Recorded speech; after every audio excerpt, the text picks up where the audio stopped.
Never don't stream. Indie creators will always depend on self-marketing. You have to make the time. Hello, this is Robert Romano with comicsgate.org. Hit that subscribe button. Today, I wanted to talk about your boy Zach's latest video. He says he's taking some time off from making videos.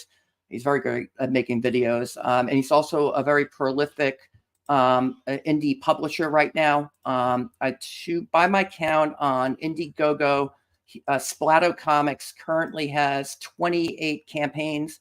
I don't know if that's all his campaigns or if he had ever launched any other campaigns on different platforms, but suffice to say, he says he's laid on a few books, and he's not going to be streaming or creating videos. He doesn't do live streams anymore.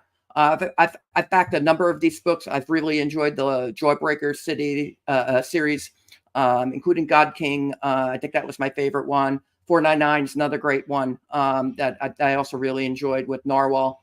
Everything Narwhal does is great. And now this had prompted a response from Clayton Barton that he has a great tweet about kind of the perils of being an indie creator. He also has a YouTube channel, but he also has a project that he self-funded with his brother, the Barton brothers, Clayton and Corey. They had Kozor. It funded back in 2020. I actually purchased that one. This is one of my favorite. I love the fantasy genre. This is one of my favorite books that's come out of the, kind of the indie comic skate sphere. Kozor, Descent into Madness. I'll admit it's a lot different, but this is one of the highest quality books that I've ever seen. Both from story and from particularly from the artistic perspective. I think they take a lot. This is actually a wraparound cover. Pretty cool. Kozor, Descent into Madness. And you can tell from the artwork that they really took their time with this. That this was a very, I think, and we can actually, it's hard to see on my screen there. I just wanted to, let's say that this is one of my favorite books. And you can tell from the artwork that this is something that they really took a great deal of time with, and rightfully so. Like, you want it to come out great. You want it to be something that is going to be outstanding. Now, my understanding, this was actually a remaster that Clayton did of his brother's book, and so that's some nuance there. That there was a lot of rework that went into this. And I still think it's fantastic, though.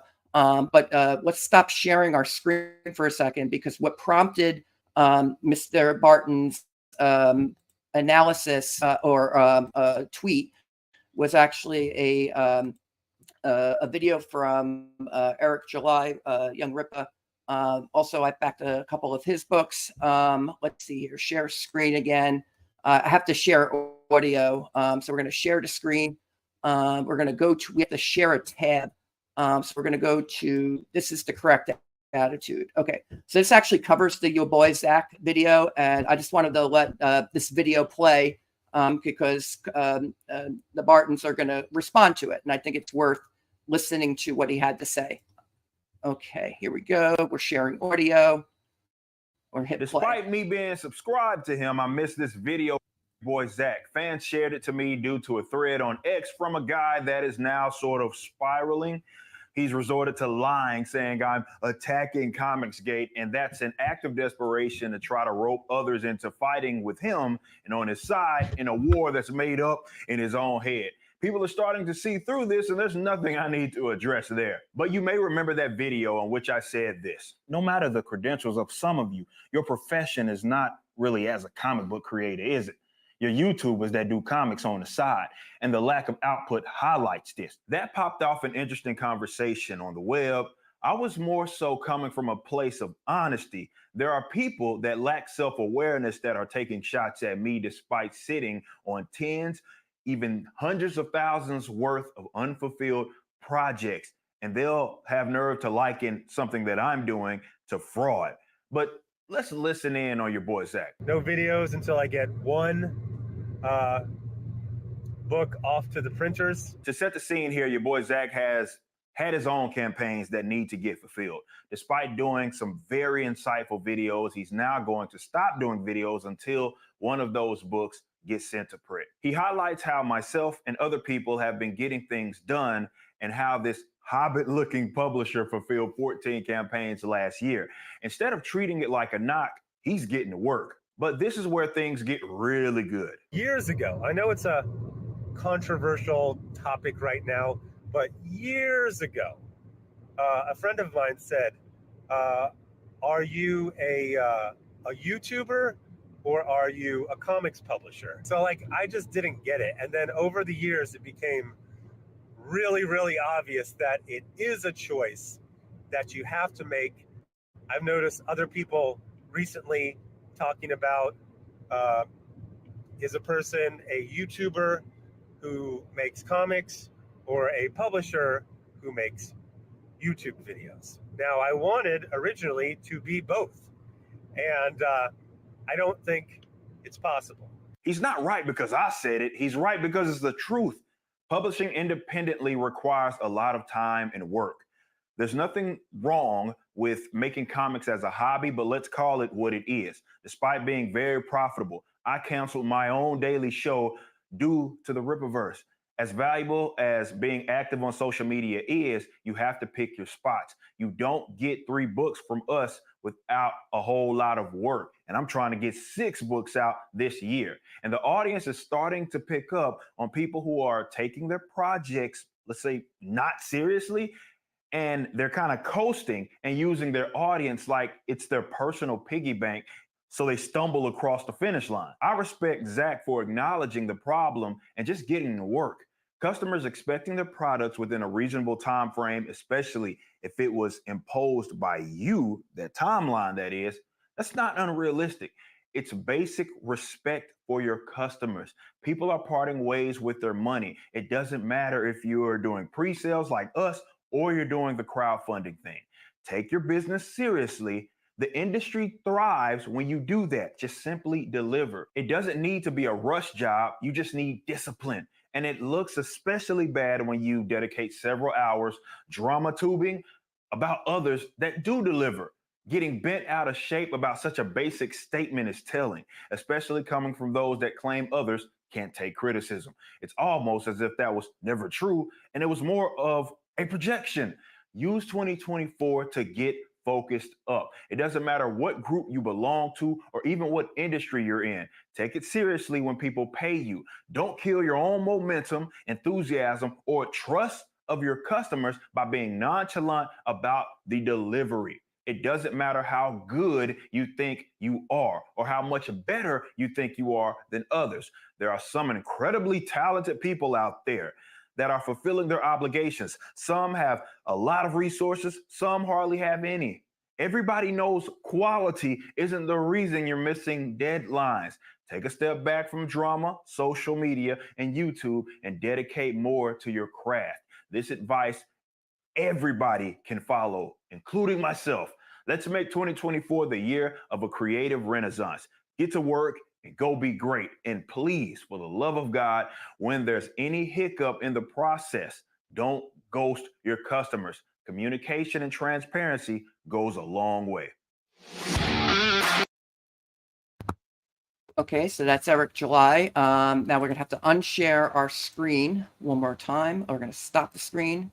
We're going to present again. We're going to share the screen, share window, share that window, and then hit share. Okay, good. Now we're going to go over to Clayton Barton. Now, again, he had done Kozor. Again, I think that Kozor is a very good campaign. And he had some, disagreement with both, I think, your boy, Zach, and with what Eric July had to say there. The idea that you should basically, well, if you're late on your book, you should disappear from YouTube for a little while. That's what Zach is doing. That's what everyone is responding to. And I think one of the reasons Clayton might have wanted to respond to this was because one of the reasons that Kozor was late was because they were working on it. And you can tell that from their updates. First, let's look at the original fulfillment timeline. It was supposed to originally fulfill in March of 2021. And it actually funded on September 27, 2020. They said, oh, it'll be done by March of 2021. Then they bumped that to December of 2021. And then when you go to the updates, here we are in November of 2022. Fulfillment update. Finally, backers are able to experience Kozor, a comic Corey and I have poured our heart and soul into the past 2 years. There's been a lot of social media posts from backers showing off their Kozor loot and kind words to go along with it. Combined with the positive reviews we've seen so far, Kozor's reception has made us feel like all that hard work is totally worth it. It was totally worth it, I think they meant to say there.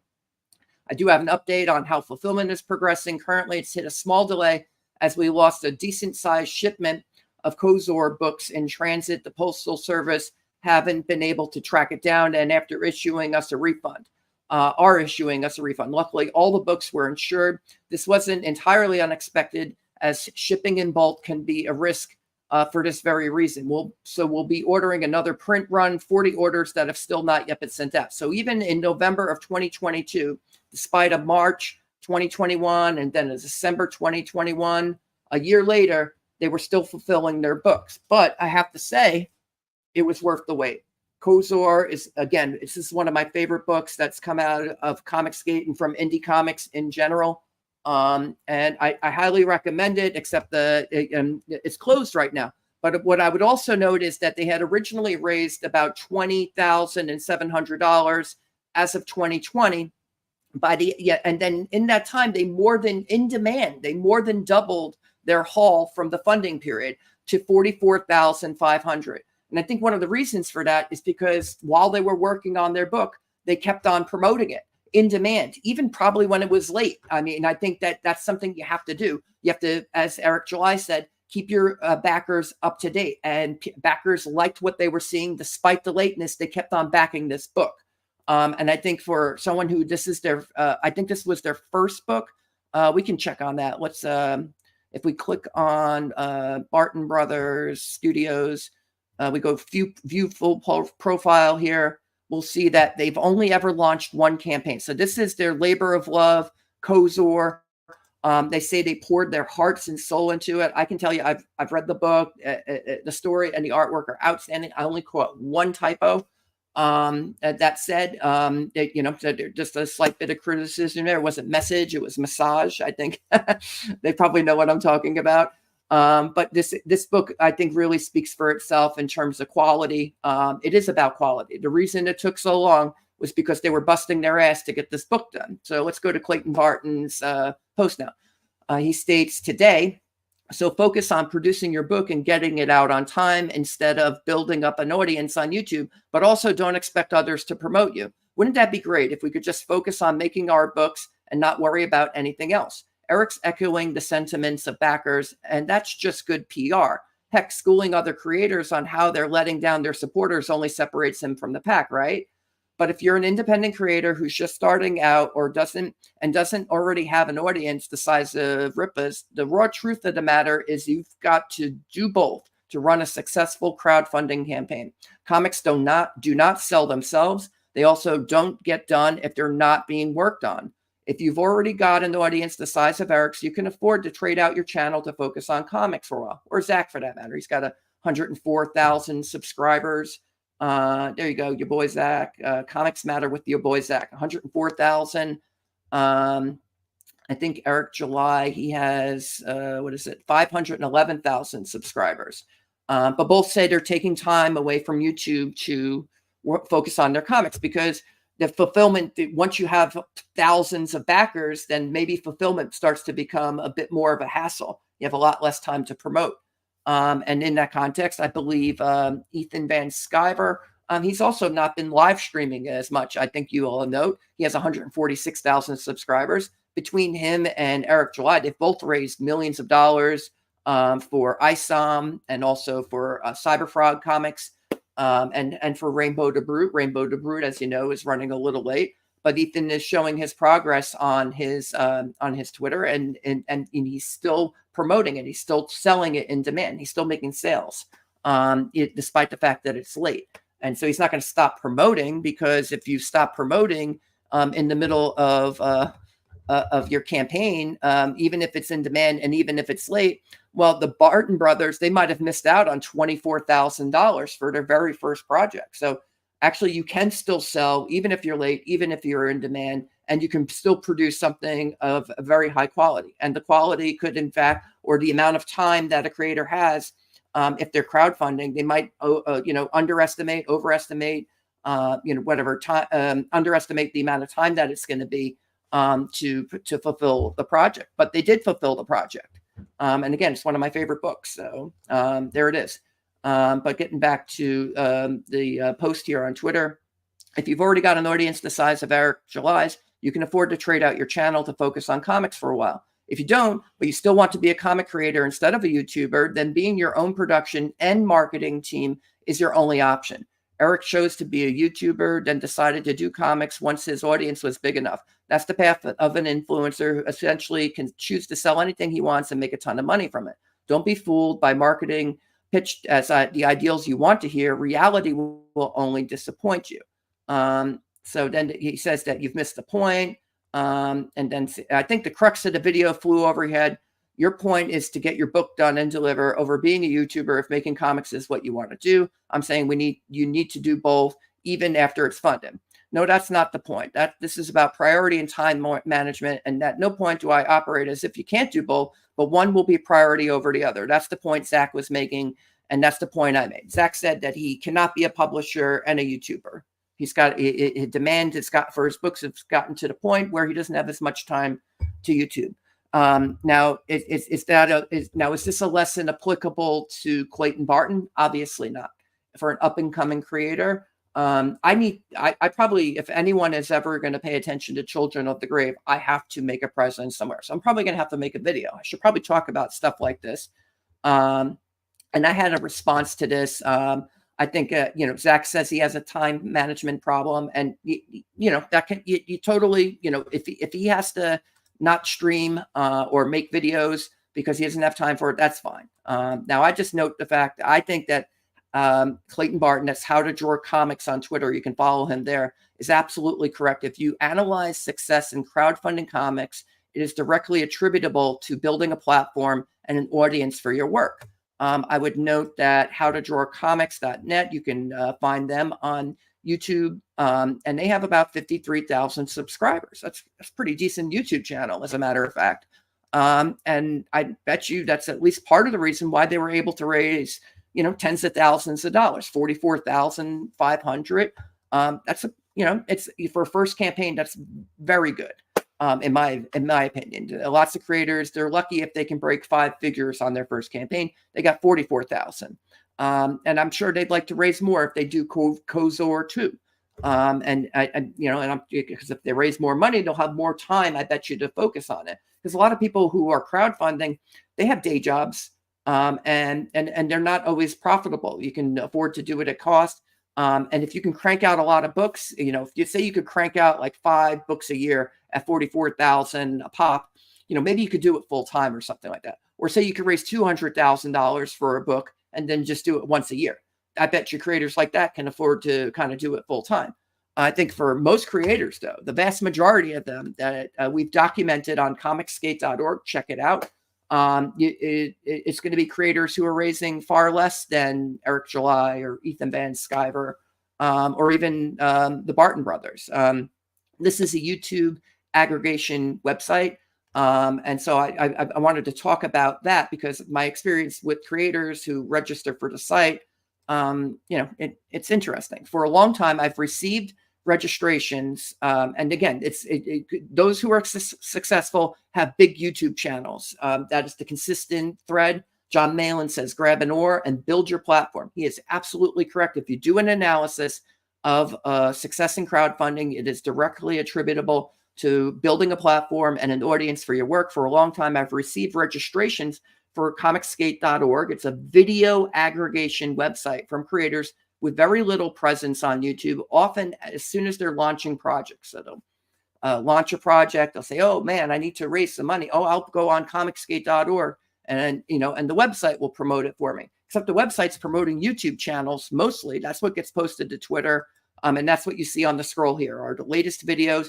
So if you're not going to produce videos, well, signing up for comicskate.org isn't going to do much good. Because everyone that's getting promoted is, kind of helping themselves by making videos. You have to make the time to do this. That is absolutely how Richard C. Meyer was able to become successful. He has 104,000 subscribers. Ethan Van Sciver, 146,000 subscribers. Young Ripa, 511,000 subscribers. And Clayton and Corey Barton, howtodrawcomics.net. That's 53,000 subscribers. And even then, even if you raise $44,000, you might be late. But it might be worth the wait. If you're a backer, you're savvy to indie comics. I've backed more than 350 books to various degrees of being on time or being late. In fact, I backed so many books I didn't have time to read them all. But suffice to say, I've really enjoyed the ones that I've read so far. And when I do read them, I'm gonna mention them. And Kozor happened to be one of those. And I was like, oh wow, I'm really empathizing with Clayton Barton here, because he's saying you have to keep on kind of YouTubing even if you're late. So here you go. It's a video aggregation site though, comicsgate.org, and creators are still registering. And I'm getting to it. It's like, oh, why doesn't Robert have time? Because I have to manually onboard creators. I've suspended the onboarding. I have all the registrations though. And the developer who's working on comicsgate.com, they're just completing work on integrating the two websites. That's nearly there. Once those two things happen, then when a creator signs up to launch a campaign on comicsgate.com, they'll automatically get the account on comicsgate.org. They can add their YouTube channel. They can add their Twitter account automatically. And then the website will do its promotional magic. It operates automatically once everyone's signed up for it. But having to spend 30, 40 minutes per creator every time somebody signed up, it got away from me and I ran out of time. So I've invested in the website. I've invested in the platform so that this can happen a little bit more automatically and on a user-directed basis, which I believe is the way it ought to work. I think that people should be able to sign up, add their YouTube channel, add their Twitter, and then the website will start promoting the videos whenever you create a new video. I think that's the way it should work. Now, all that said, well, let's get back to my post here. John Malin is right. You really have to build your platforms and build your audiences. What we are seeing is a campaign, I think, to actively pressure and discourage competing channels. Like, kind of just shut up, Ethan. Why do you keep responding to all these complaints about late books, Ethan, when, I don't know, maybe because he's trying to sell books. Maybe he wants to kind of keep on doing what he's doing. Maybe he depends on his YouTube channel to keep on growing his presence and building, his customer base. I don't know. I mean, there's reasons why you would keep on promoting and marketing. Like, why put up billboards? I mean, why do companies with long established presences, buy advertising or do a commercial on TV? There's a lot of branding involved. Marketing is totally necessary for any business. Ethan happens to be running a business. He can fund his books at a level where I think that it makes sense for him to, be marketing full time and working on his books full time. And he says he's working he's drawing 8-10 hours a day, and then he's going to stream when he can't draw anymore. So you can do both. I think you have to do both if you're going to be successful in this arena, because for most creators, you're not going to raise millions of dollars. You're not even going to raise hundreds of thousands of dollars. And if you're just starting out, you'll be lucky to break 5 figures. You'll be lucky to raise $10,000. So I chatted it last night on EBS's stream, and I'll say it again, having analyzed creator performance vis-a-vis the size of platforms versus the ability to fundraise books for 4 years. If Ethan Van Sciver and John Malin and other Comicsgate creators stop streaming, it would be a catastrophe for this community. Marketing is necessary, and those pretending it isn't, particularly those who build platforms from the ground up and have an obvious example of the recipe for success, would indeed be confounding. But I agree with Clayton. It is public relations to discourage you, and should be responded to directly, which is what Clayton did, especially for creators drawing their own books and having to do it on the side. The entire model you depend on is being challenged. People are telling you to shut up. So if you're talking about, say, Richard C. Meyer, and you're going to say this is applicable to, is it just applicable to Richard C. Meyer because he ran out of time? Is it applicable to any? I think it applied to more than just Richard C. Meyer. He was taught because Eric July was also talking about Ethan in his video. There's other creators who are late with their books, but they're not going to stop streaming, and they shouldn't, because it's terrible advice. So I say people are telling them to shut up, but I say don't listen to them. Speak louder, lock arms, and do your thing. If you stop marketing, your audience will forget about you and do something else. Like if you stop streaming for a long time or you stop doing videos for a long time, your audience, you're going to have to re-engage with your audience. You might even have to build a brand new audience because people will have forgotten about you, they'll have moved on, and they're going to be less likely to click on the notification when they when you launch a video. I've recently gotten back into doing videos, and it's like starting all over again when you stop making videos. I'm not a great YouTuber because, I'm working full time. There is time management involved. You have to make the time, though, if you want to break into indie comics. I'd love to do Children of the Grave. I might never get to do it, though, if I don't feel like there's demand for it, if there's no audience for it. I could try to do it, and maybe I'll pre-draw the book and when I have time or something, and then just crowdfund the amount that I need to go to print or something like that. That might be what I end up having to do. But I think this is about quality. Here's Ethan Van Sciver today responding to all this. He says, I'm pretty sure that's the entire reason we're doing this. So he's responding to Turk Nurk, who says, so many people that rightfully bitched about the quality of Marvel Comics in 2017 onwards weirdly don't care about quality now. And Ethan says, I'm pretty sure quality is the reason we're doing this. Marvel's shitty comics are on time. There are tons of them. Gay DC comics are plentiful. They all ship on time. Nobody is asking for that. We're trying to make better comics, remember, with exciting characters that aren't owned lock, stock, and barrel by woke parent companies. New IPs with stories that are competitive with the Marvel comics of the 1980s that exist because the backers funded them into existence. If that isn't what we're doing, we aren't doing anything of lasting value. And here's a picture for this is David Williams' work, I believe, on Fearsome. Fearsome's another book that Ethan's going to be launching from All Caps Comics. And I think that it's worth pursuing. I think he's going to have to, if he's launching David Williams's book with Ethan being the writer, even though Rainbow to Brute's late, guess what he's going to have to do? He's going to have to go on YouTube and go on Indiegogo. He's going to have to promote this project if he's going to, be able to, pay David Williams and be able to afford the goodies that come along with an all caps product. So I think that just because you're late on a book doesn't mean that you're going to stop doing business, or you're going to, or everything grinds to a halt. And creators, please, if you're a small YouTuber or a small comics creator and you don't have a lot of funding for your projects, or you don't have a lot of subscribers, you need to build your channels. Just like everyone else, we have to build an oar. We have to, grab an oar and build our platforms. Platforms like comicsgate.org that will promote channels. Again, the onboarding suspended, but if you do want to sign up, just go to the register. I'll get you in the queue. As soon as I can automate this thing, I'm going to get everybody onto the website and launch comicsgate.com simultaneously. I started funding this in 2021, and it's going to have by the time from start to finish, it will have probably taken 3 years of my life to build comicsgate.com. It's going to be a crowdfunder, and I wanted it to integrate with the promotional website. Because I want to know there should be a way for creators, especially if you're going to get shadow banned on Indiegogo or get banned from Kickstarter or Crowdfunder or some of these other sites. Fundmycomic.com is another great website. Check out Fund My Comic by Luke Stone.